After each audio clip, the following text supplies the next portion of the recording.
Hello friends, Radhe Radhe, हर हर महादेव। मैं मीनाक्षी आपके सामने फिर से एक बार प्रेजेंट हुई हूँ अपने नेक्स्ट वीडियो के साथ। चूँकि मैं जानती हूँ पिछले कुछ दिनों से मैं वीडियो पोस्ट नहीं कर पा रही थी, बट अब करूँगी। तो आज मैं आपके लिए बहुत ही इंटरेस्टिंग टॉपिक लेके आई हूँ, जो कि पिछले कुछ वीडियो से अगर आपको याद हो तो चलते आ रहे हैं, जो कि है मैरिटल एडजस्टमेंट्स को लेके कि अर्ली एडल्टहुड पीरियड में अर्ली एडल्ट्स के बीच में जो मैरिटल एडजस्टमेंट्स होते हैं, हैप्पीनेस होते हैं, उन चीज़ों पे डिपेंड करते हैं। तो पिछले कुछ वीडियोस में मैं बहुत सारे फैक्टर्स पर मैंने बात की जो मैरिटल हैप्पीनेस के लिए बहुत इंपॉर्टेंट होते हैं। दैट इज द अपने मेट के साथ एडजस्टमेंट्स होना, उनका आपस में सेक्सुअल एडजस्टमेंट्स का होना, फाइनेंशियल एडजस्टमेंट्स का होना। और अगर हम फोर्थ एडजस्टमेंट की बात करें, जो फैक्टर बहुत ही ज़्यादा इंपॉर्टेंस रखता है, जिसका अपने आप में एक बहुत इफेक्ट पड़ता है मैरिटल एडजस्टमेंट्स और हैप्पीनेस पे, जो कि है इन लॉज के साथ एडजस्टमेंट्स का होना। तो ये टॉपिक बहुत ही इंटरेस्टिंग और इंफॉर्मेटिव होने वाली है। तो मैं आप सभी लोगों से रिक्वेस्ट करती हूँ कि प्लीज़ आप सभी लोग वीडियो के अंत तक ज़रूर बने रहिए। Please be in the video till the last to get the whole information.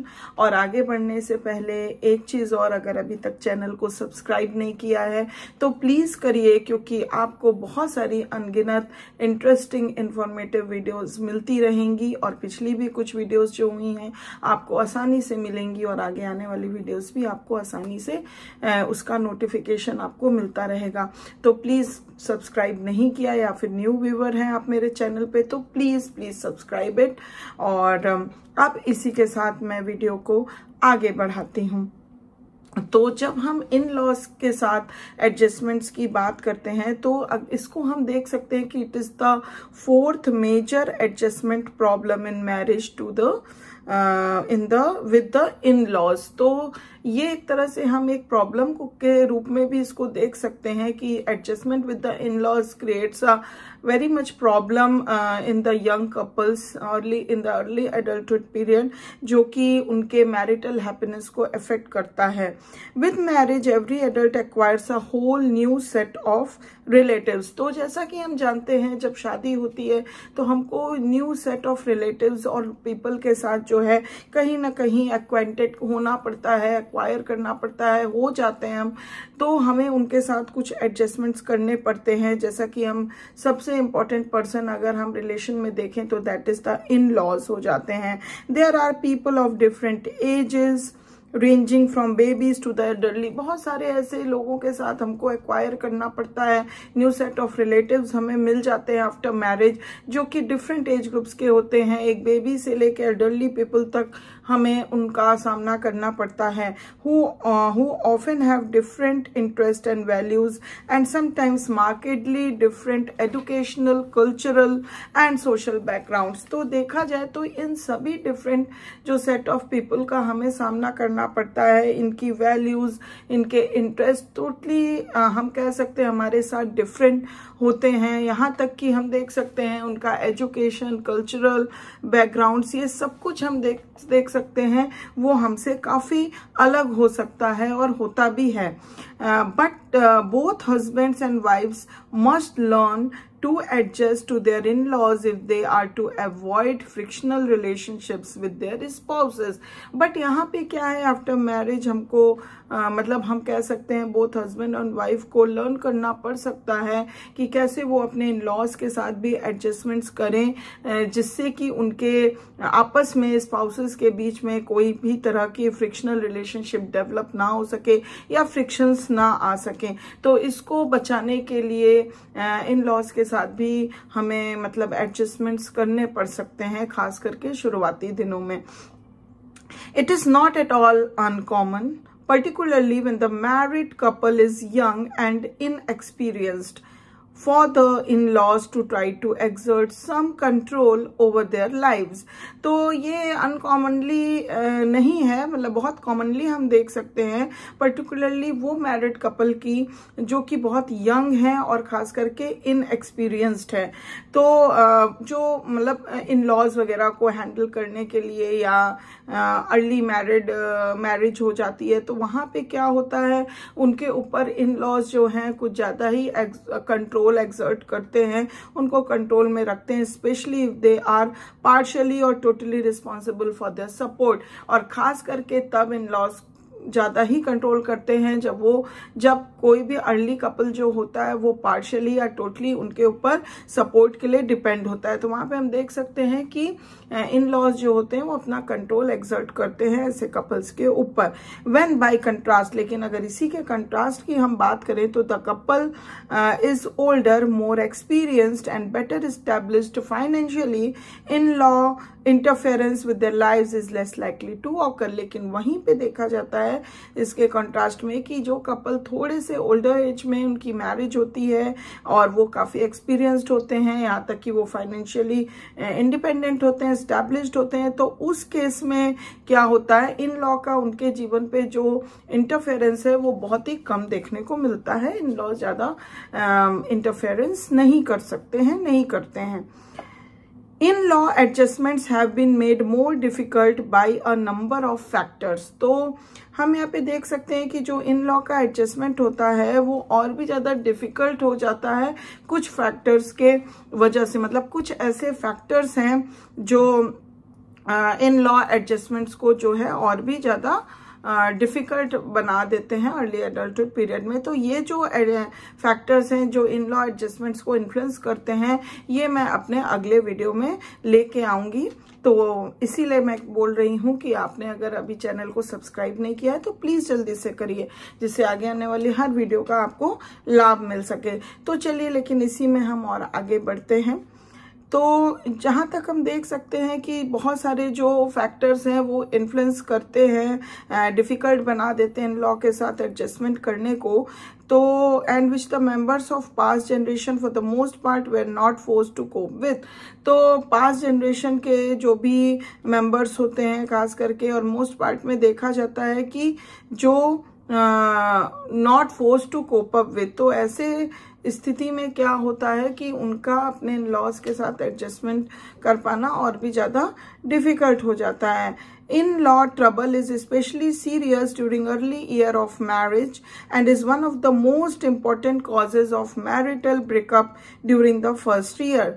तो इन लॉ जो प्रॉब्लम या ट्रबल हम कह सकते हैं होती है वो स्पेशली सीरियस कब मानी गई है, शुरुआती दिनों में जब अर्ली ईयर्स ऑफ मैरिज होती है तभी। एंड यही सबसे इम्पॉर्टेंट कॉज माना गया है जहाँ पे हम मैरिटल ब्रेकअप्स देख सकते हैं जो मैरिज के एक साल के अंदर देखने को मिलते हैं। वहाँ का सबसे बड़ा प्रॉब्लम इन लॉज होते हैं ऐसे मैरिटल ब्रेकअप्स के वजह से। And it is more serious in families where there are no children or very few children than in large family. और ये प्रॉब्लम और भी ज्यादा सीरियस ट्रबलसम वहां देखने को मिलती है जिन फैमिलीज में बच्चे नहीं होते या बहुत ही कम बच्चे होते हैं as compared to the large families where in-law help is often welcome। तो large families में क्या होता है, in-laws की जो सपोर्ट होती है या फिर in-laws का जो हेल्प होता है वो काफी वेलकम किया जाता है और जरूरत होती है उनकी, तो किसी तरह एडजस्टमेंट्स हो जाते हैं। बट जहाँ पे बच्चे नहीं होते या फिर बहुत फ्यू चिल्ड्रन होते हैं तो वहाँ पे, या फिर बहुत छोटी फैमिली होती है, वहाँ पे इन-लॉ का ट्रबल और भी सीरियस हो जाता है। It is also more common in middle and upper class groups. और इन लॉस ट्रबल ये मिडिल और अपर क्लास ग्रुप में भी ज्यादा देखने को मिलता है then in lower class groups, where the traditional concept of elongated families with relatives as the chief source of companionship is more widely held। क्योंकि लोअर ग्रुप में ये आज भी देखा जाता है, traditional concepts of elongated family को बहुत ही तवज्जो दी जाती है, बहुत मान्यता दी जाती है, जहाँ पे लोगों को रिलेटिव्स के साथ संबंध बना के रखना पड़ता है और कोई एक चीफ सोर्स ऑफ कंपेनियनशिप होता है जिसको लेके उनको चलना पड़ता है। तो मिडिल और अपर क्लास में ये प्रॉब्लम ज़्यादा देखने को मिलती है rather than the lower class, क्योंकि वहाँ पे अभी भी ट्रेडिशनल जो कॉन्सेप्ट ऑफ इलोंगेटेड फैमिली है, रिलेटिव्स वगैरह को लेके, सब लेके और चीफ को लेके, वो अभी भी जारी है।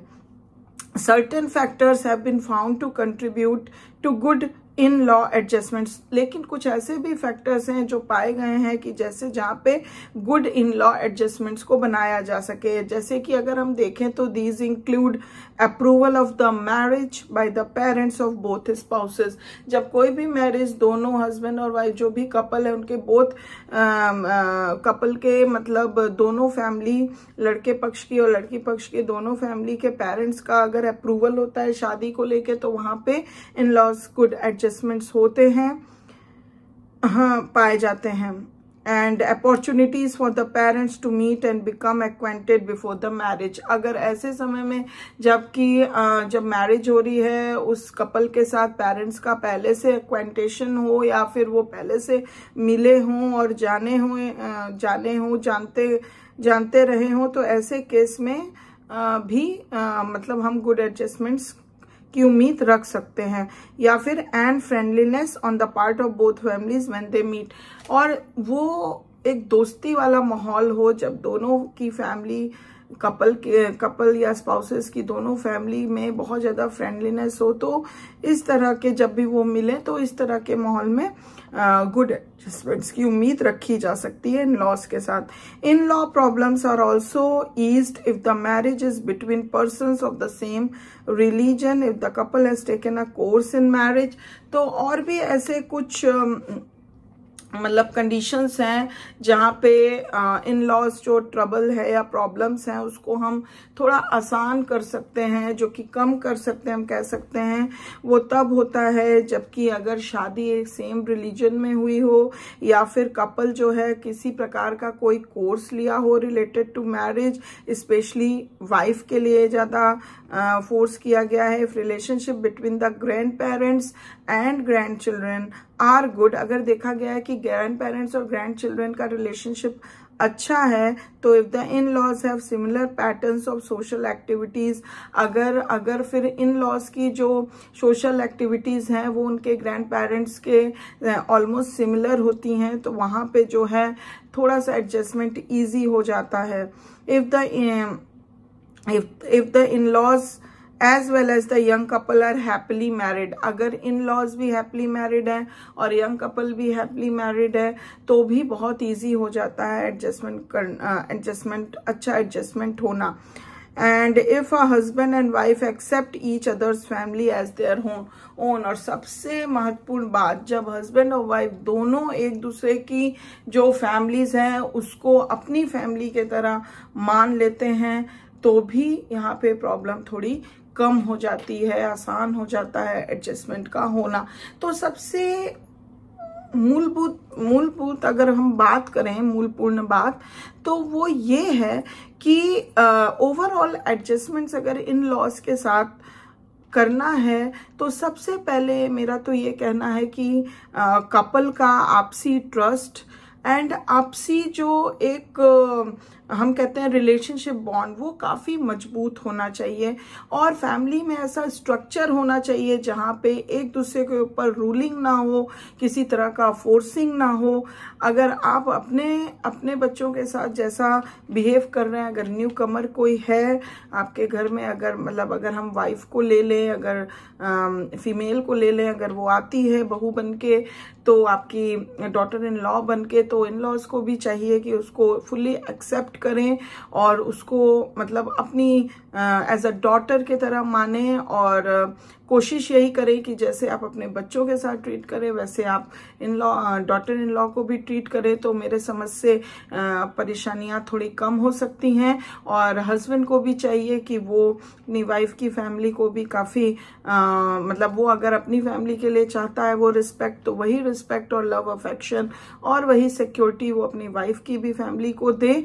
तभी जब एक बराबरी का, जब एक डिवोशन होता है और सोच होती है, अंडरस्टैंडिंग होती होती है तभी आपस की फैमिली और आपस में एक दूसरे के प्रति अफेक्शन और वो बॉन्ड और वो रिलेशनशिप होता है, जिससे कि ओवरऑल रिलेशनशिप जो है वो मजबूत बनता है, जिससे आपकी फैमिली लाइफ, आपकी मैरिटल लाइफ, आपकी होल लाइफ जो होती है वो सक्सेसफुल एंड हैप्पी हो जाती है। तो इस तरह से मैं समझ सकती हूँ कि ये इन्फॉर्मेशन आपको अच्छी लगी होगी, समझ में आई होगी। अगर लगी है तो प्लीज एक लाइक जरूर दे दीजिए, और if you have any question, any comment, any query, please feel free to give it to the comment box. Please मुझे कमेंट जरूर करिए, जिससे कि मेरा प्रोत्साहन बढ़े और मैं समझ सकूं कि आपको हर इंफॉर्मेशन समझ में आई है कि नहीं। अगर कोई क्वेश्चन है तो बेझिझक आप दीजिए, और मैं आपके साथ हूँ, आपके लिए हूँ। आपको जिस भी प्रकार की अगर किसी भी प्रकार की आपको क्वेश्चन है तो प्लीज आप कर सकते हैं। And thank you very much for watching this video till the end. I will back soon with my next wonderful and beautiful informative session for you. Till then, please take good care of yourself. Bye bye.